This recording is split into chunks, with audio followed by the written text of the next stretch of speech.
Today I'm going to be talking about two kind of like somewhat unrelated projects. I'm going to try and make a loose connection between them. So we're first going to start off by talking about robotic hands.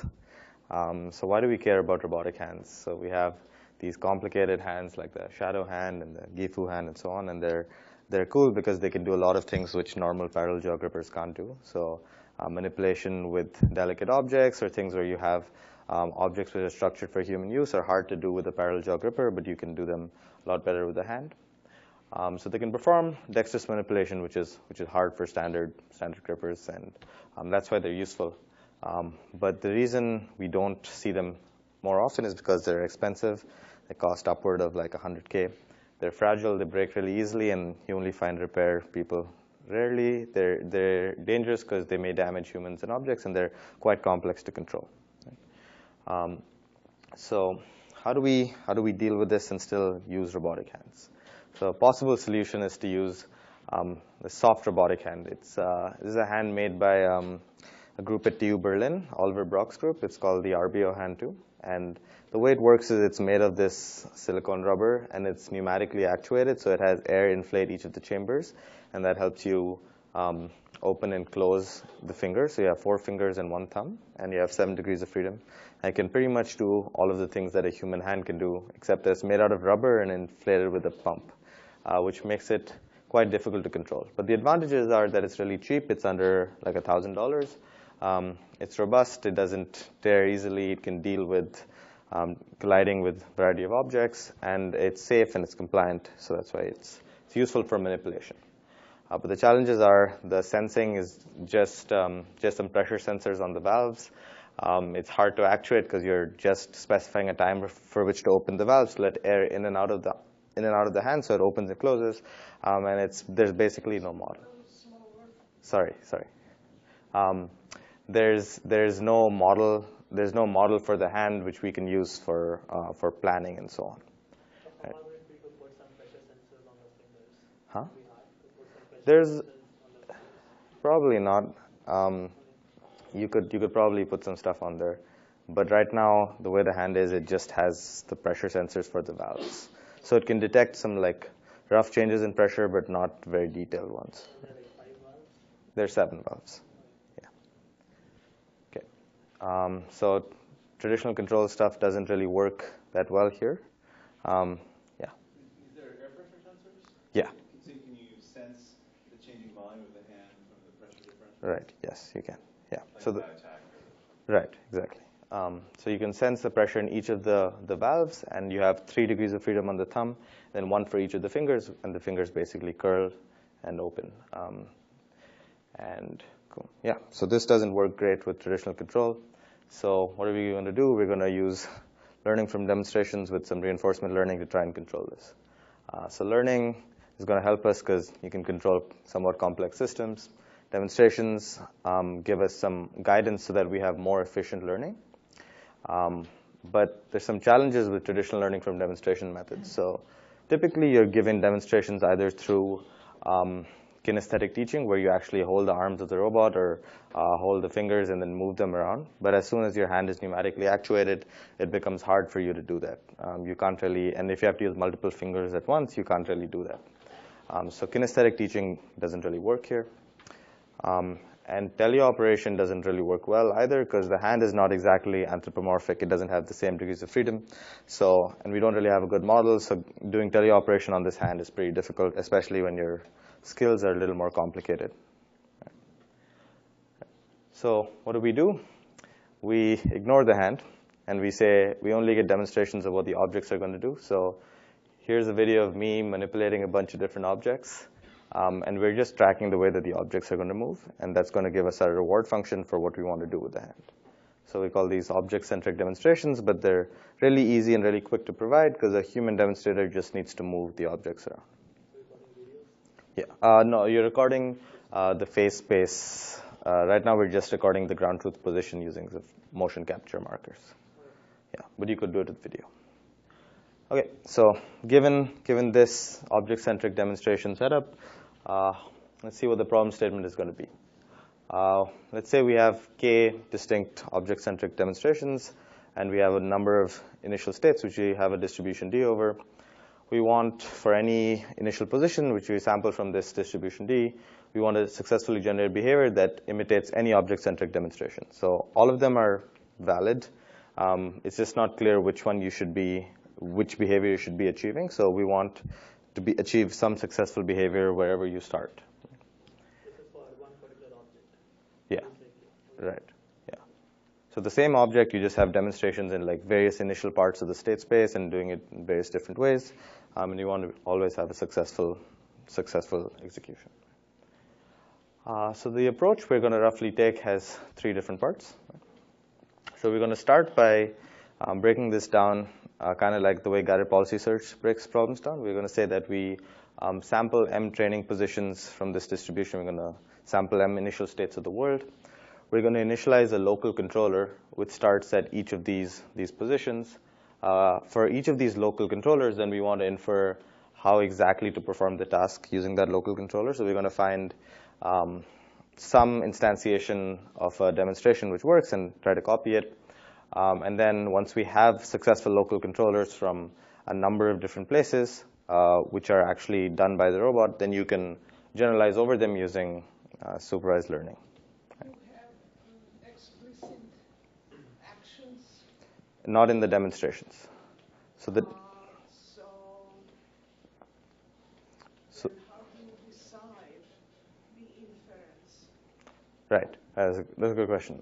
So the demonstrations are just there to define the reward, and then we're going to figure out the actions with the robot by doing reinforcement learning. So we're going to learn these local controllers at each of these M initial sampled positions by doing reinforcement learning. And then after we get that, I think it's cut off at the end. But once you get that, then you have actions, and then you can generalize over it with the. The reinforcement learning really gives you the segmentation of actions, correct? Correct. Yes. Okay. Cool. So let's go over these steps one by one. So we start by saying we want to figure out for a particular local controller which demonstration do we achieve and how do we achieve it. Right? Is local controller like a linear Gaussian? It's a linear Gaussian controller, right? Yeah. So we have these demonstrations which you can think of as Gaussians also, right? The Gaussians centered around the actual demonstrations with a small variance. Demonstrations are the same length? Yeah, demonstrations are same length. Yeah. Or they're renormalized to be the same length. Yeah. And then you have these controllers, right? And each of these controllers can be, since it's a linear Gaussian, it's also a Gaussian. And what we want to do is we want to say that we want the controllers to match the demonstrations. So if you model the demonstrations as a mixture of Gaussians and the controllers as a mixture of Gaussians, then what you really want to do is minimize the KL divergence between the demonstrations and the controllers. Right? So what this breaks down to with some math that I'm omitting right now is that you break down into this alternating optimization where you first assign demonstrations to controllers, and then you learn controllers to imitate the assigned demonstrations. Right? So you start by like figuring out which controllers match which demonstrations, and then you say once you figure out this matching, then you learn controllers to imitate the assigned demonstrations. Right? The reason this is challenging is because not every demonstration is going to work for every controller. Like depending on where your controllers start, not every demonstration is feasible, both dynamically and because of the environment. Right? So let's see how that works. Right. So the issue with designing demonstrations is suppose I'm in like some position of my hand, right? And not everything is necessarily going to be achievable from that position of my hand, and only some demonstrations will be. So I need to figure out and I don't want to hand label which demonstrations I should follow. So I need to figure out through my interaction with the world which demonstrations are going to be feasible and which demonstrations are not. And it turns out when you approximate the KL divergence with a variational bound, you can have a nice convex form for this assignment, which depends on how good your local controllers are right now and taking the divergence between those and the demonstrations. Right? No, you're just looking at, yes. Right. How does your hand move up and down? Because one of the demonstrations was like a bottle moving up and down. Yeah, that's a good question. Yeah, I'll get to that when I talk about that experiment. Okay. And once we in this step we learn weights which assign demonstrations to controllers. And what we want to do next is we want to say that we're going to imitate these by taking a weighted combination of our demonstrations. So we're going to say that take the distance to each of your demonstrations. So take the Gaussian distance between your currently executing trajectory and a demonstration and weight it by the weight that you learned in the last step. And you're going to take a weighted sum over all the demonstrations. So ideally what should happen is that your weights go to like 1 for one of the demonstrations and 0 for everything else, and then you're learning this weighted combination to imitate some demonstrations. And you can do this using the guided policy search trajectory optimization. I'm sorry to interrupt, Yeah. but the feasibility, the challenge is that not all Correct. trajectories, you could detect that from the configuration space of what your robot is able to produce or not. Right, but we don't know how to model this hand at all, right? We don't know how to model this hand at all, right? Because it's like I have 0 model for the hand because it's this rubber balloon sort of thing. So I have no idea what this space is. Okay. Yeah, I guess we're sidestepping the problem of modeling it by just saying we're going to like learn it, but we could, in principle, if you had a model, you could figure that out. Right. Yeah. Right. And now once we have these local controllers, how are we going to generalize to an arbitrary new position? We're just going to use our favorite neural network. And once we have the mappings from state to actions from our local controller, we're just going to generalize via supervised learning. Right? Does that make sense? Okay. So we ran some experiments, and the questions we want to evaluate are, can we actually learn some somewhat dexterous manipulation skills with this hand and these object-centric demonstrations? Secondly, are the weights that we learn in this assignment comparable to manual assignments of the demonstrations to controllers? And thirdly, does this neural net actually work in like new novel positions which haven't been seen in the training set before? So we evaluated it on 3 different tasks. We have this valve rotation, this thing right here, where the goal is to turn this blue valve essentially anywhere off center.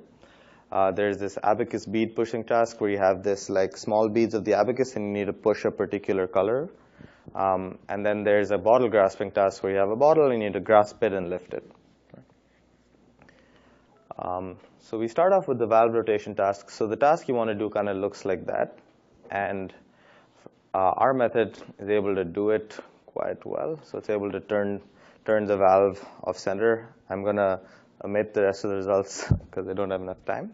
But basically, we're able to figure out which of not all of the demonstrations are feasible because as you move along the valve, turning one way becomes impossible with the hand configuration. The next task we consider is moving the yellow bead of the abacus. So you can see as the position of the abacus changes, you need to use only one of your fingers to do it and not move any of the other fingers. And it's able to figure out how to move just one of its fingers in a pretty dexterous way. And the third thing we're considering is grasping. And over here, we don't actually deal with control on the arm. We just say the arm moves up after 8 seconds or something like that.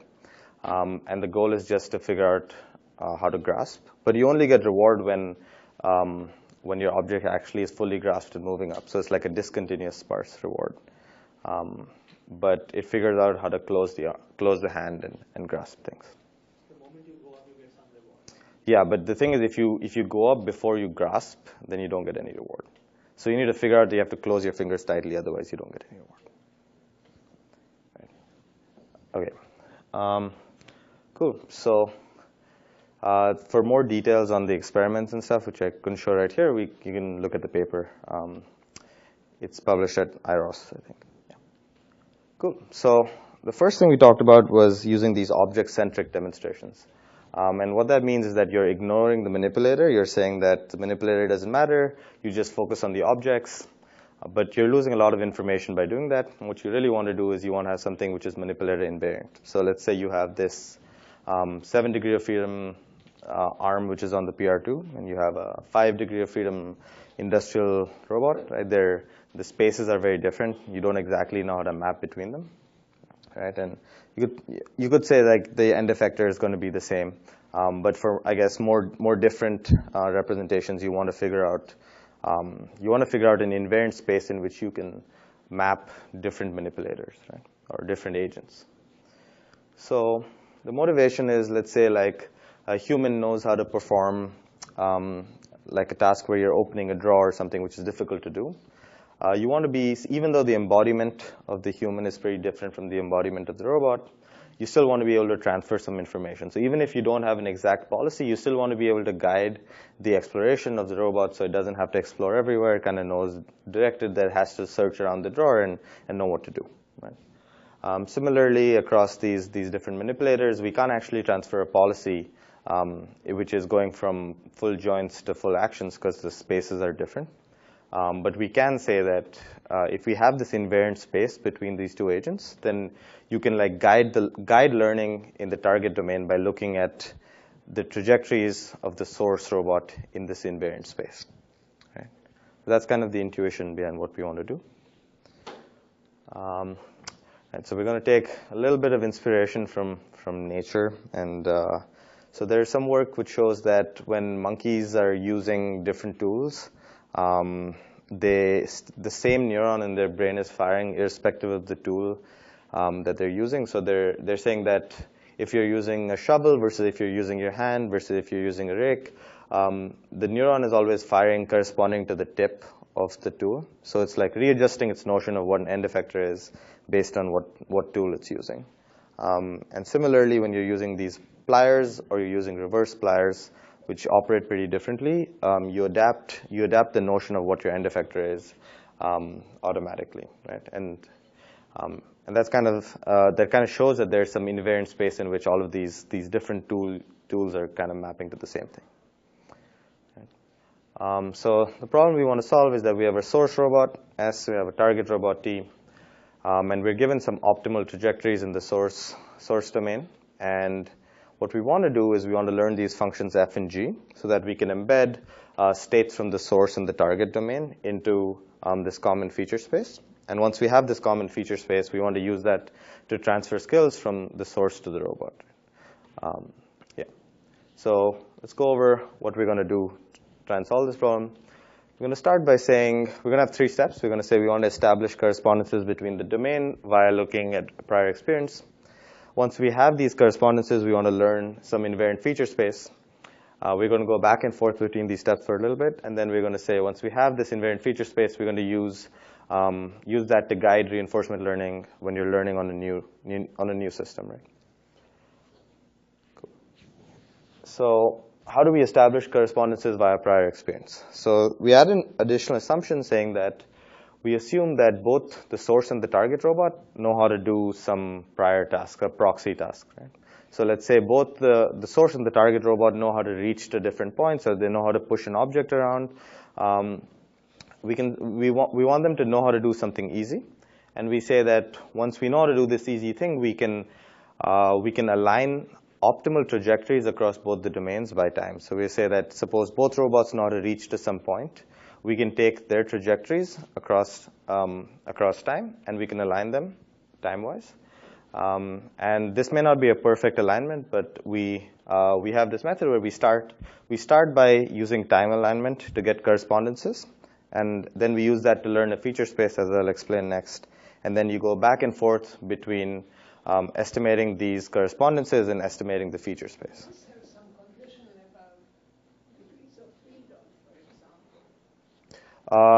We don't use any extra assumptions about degrees of freedom or anything. We're just saying that they're unknown arbitrary systems, but we assume that they both know how to do the same thing. Right. For the time warping, you use the end effector location to do the time warping? No. So the way we're going to do the time warping is we're going to say that you start with the time alignment, you learn the feature space. And for time warping, you need some space in which to compare things, and then you can just compare things by distance in the feature space. So then you re-estimate things by looking at distance in the feature space. You have a planar robot. Yeah. 2 degrees of freedom, and the other one is a 7-degree freedom in CB. Right. But the hope would be that the same if both of them are performing the same task, and maybe they're like, both of them are performing the same task, then the invariant space that you find would generalize to other tasks as well. And like, it's, yeah, that's an implicit assumption you have. Right. So how do we learn this common feature space? What do we want to do? We want to say that given paired states from the source and the target domain, you want to map them into this feature space using these functions f and g, such that f of s source is similar to g of s target. Right? So you're going to try and minimize the L2 loss between f of s source and g of s target. But if you just do this, then your feature space becomes degenerate. So what we're going to do is we're going to look at a structure like this, where we have a paired source state and a target state. And then you're going to have these separate functions f and g, right, which are going to map into these functions, map into f source and g target. And then we have an alignment loss which says that they should be similar. But we need them to also be meaningfully representing the state. So we have these autoencoding losses, which basically say try and maximally reconstruct the state. So your model is going to be trained with the sum of 3 losses, which is going to be reconstruction on the source, reconstruction on the target, and an alignment of the feature space across the domains. Right? And now what this is going to give us is going to give us these functions f and g, which are going to allow us to map into a space in which we can kind of have invariance across the domains. Right. And once we have these functions f and g, how do we guide this? How do we guide learning? We just say that, let's say we have an optimal trajectory for a hard task, like opening a drawer or something, right? And we have this in our source domain. We map it into our invariant feature space using f, right?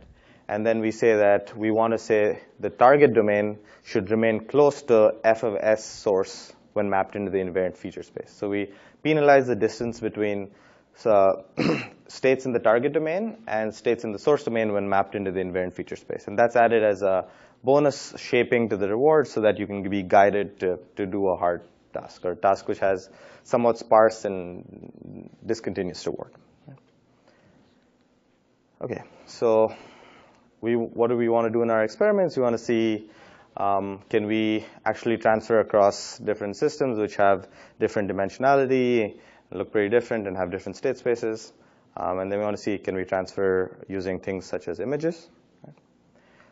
So the first experiment we consider is across a 3-link and a 4-link robot.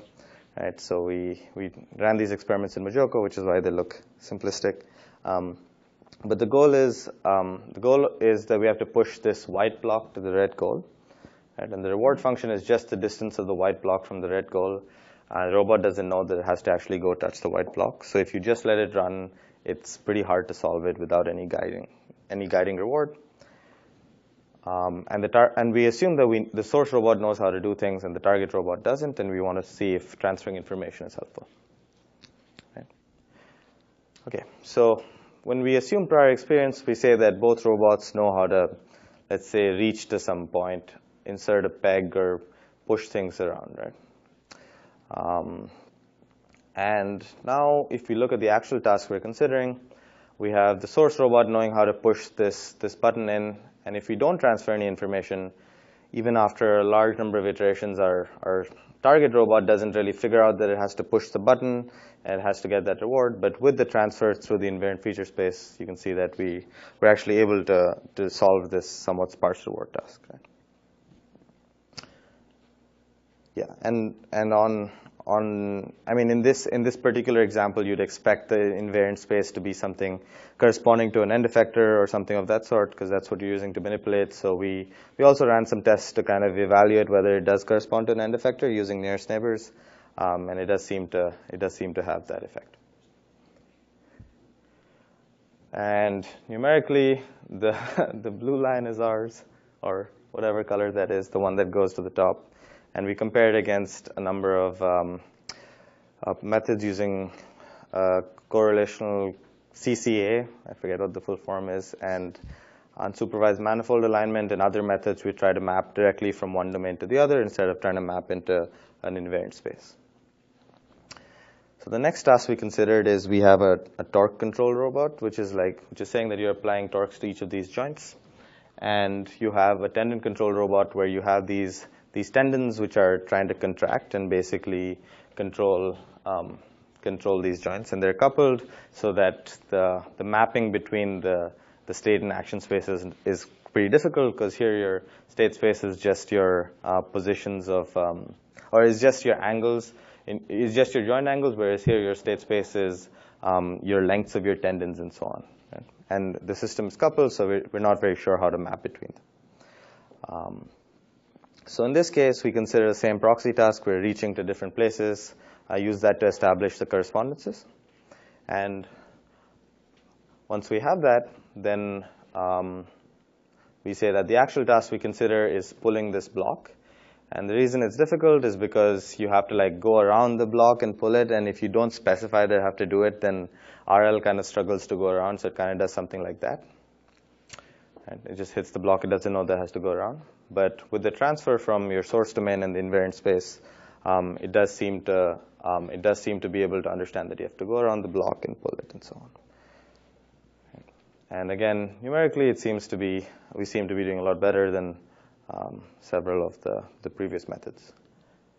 And the last example is a pretty easy task. You just need to push the white block to the red goal. And the caveat is we're just trying to do it from images. We're saying that you're just given images of the source robot and the target robot, and the policies go from images to action. Yeah, we don't have any mapping besides that. And we do seem to be able to get reasonably good performance where we're able to understand the commonality between just these higher dimensional image spaces and do better than the previous methods. Okay, yeah, that's all I've got. Thank you for your attention, and I would like to thank my collaborators, Colleen, Clemens, Yushan, Sergey, and Peter. Thanks.